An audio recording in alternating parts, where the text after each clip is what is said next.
Yo, what's happening, guys? Welcome to a brand new edition of Rave, Diaries and Tower Block Tales with yours truly, Uncle Doug's in the building. As always, firstly, just got to thank everybody that's been watching all the previous episodes on the Rave Diaries playlist. Yo, what's going on, guys? Welcome to a brand new edition of Rave Diaries and Tower Block Tales with yours truly, Uncle Doug's in the building. As always, we start with thanking everyone for watching all the previous videos that I've been putting up, whether it be on this channel or whether it's in the Run Come Follow Uncle Doug's playlist or the Archives playlist. Amazing stuff, thank you. To all the crew that have been liking and commenting and subscribing as well, thank you, thank you, thank you. Comments especially though, man, honestly, the more we do these, I keep saying it, the more comments are coming in, the more you lot are getting involved underneath and the bigger picture of the whole story we're building. So, right, anyway, on with today's episode. So, we've done a few magazines. We've done Rave Scene, we've done ATM Atmosphere, we've done, I think, The Scene, was it maybe? Yeah, anyway. We're not going to probably do a lot of Mixmags because I don't own a lot of Mixmags. I was never really a big fan of Mixmag because I felt like they didn't represent the music that I loved. Hardcore, jungle, going into the drum and bass. They did little features, little bits here and there. But they never fully supported us. I was never a regular, but I would love to have bought it every single month and supported it, but it was just always for the house and trance and people I didn't know or care about, and the top 100 DJ list, a bag of DJs I didn't even know. So yeah, but they did do the odd episode, or should I say they did do the odd issue that I bought. And one of them is this one here. So this one is volume 2, issue number 43. December 1994. Guess why I bought it? Guess why? Yeah, so we're going to have a quick... I'm not going to... With the other episodes, with the other magazines that I've done, I've photographed every page because they're important to the scene that I love and we love that watch this channel so much. And I'm not going to do this with these Mixmags because they're like 120 odd pages long to start with, but 99%, even the ones that have got these bits in that I want to talk about on camera, 99% of the magazine is stuff that I have got no care for, if I'm totally honest. So if you want me to specifically photograph anything, of course I will do the whole mag if you want me to, but most of it is just about stuff that I don't really care about, and I'm assuming most of you lot probably wouldn't as well. We had the same problem back then. We couldn't get the support of people like Mixmag. Anyway, right, so we're doing the Ecstasy one. I've got another one here as well. We're not going to do this today, but let me keep that page open. I've got this one here to come as well, yeah? This is from July 1994. Check that one out, yeah? That's DJ Ron, General Levy, Jumping Jack Frost. Who else is that? DJ Ron, General Levy, Jumping Jack Frost, and Conganati, right there. aka Rebel MC, yeah? We'll do that one at a later date. That is the story of jungle music, July 94, as Jungle Music Buffs. But today we're doing this one. This one's just entitled Ecstasy, Scared, December 1994. So obviously we'd had the first, couple of waves of Ecstasy Culture. And by 94, I must admit, people had started to ease off and move into other worlds of like smoking more weed, having a brandy in the clubs, because they'd come out of the raves where you couldn't buy alcohol into more clubs now. So alcohol become more prevalent. Coke obviously, become more prevalent, and of course cocaine and other drugs started to infiltrate the rave scene a little bit more. But people were of course still taking easy in 94. And this actual edition, or the next few pages of this edition, are Mixmag's take on it and other people that contributed to this article's take on it in 1994. So what I will do is I'll photograph all these pages that are relevant to this story we're telling today, and I'll put them up for you to watch at the end so you can have a proper look for it, because I'm not going to read every word, there's loads here. But basically, do you know what I love about these things? It's like, obviously we've moved on, it's 20, 30 years later now.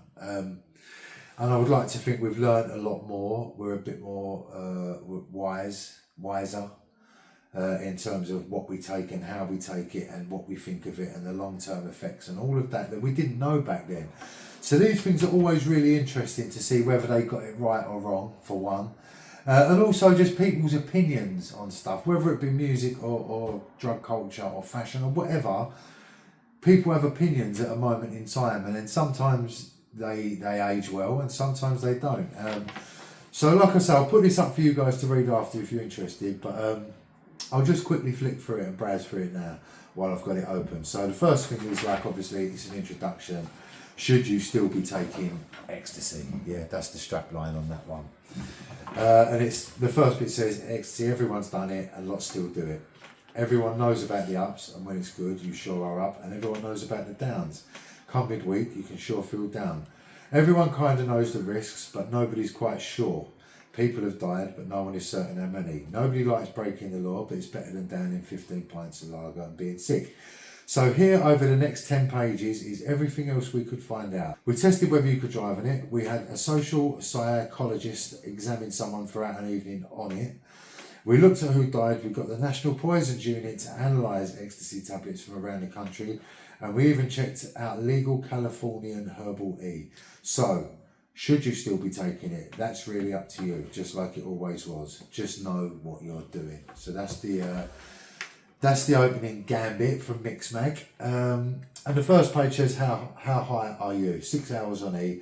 Our volunteers' mood changes, and they've done like a little graph of things like happiness, friendliness, alertness, physical energy, temperature, coordination, and pulse rate through the night. Then the next page is, so see on there, look, just quickly, what happens on E is the next page. So that is someone's night out on ecstasy. So it starts off at 9 PM, arriving at the rave, and it maps out their night, how they felt across the night in all different situations, and their heart rate, when the music was on, when the music was off, and da-da-da-da-da. That takes you through the next couple of pages. Then there's this thing out, ecstasy and death, okay? It says here, 25 people die every year through taking ecstasy, claims one doctor. Are you risking death every time you take an E?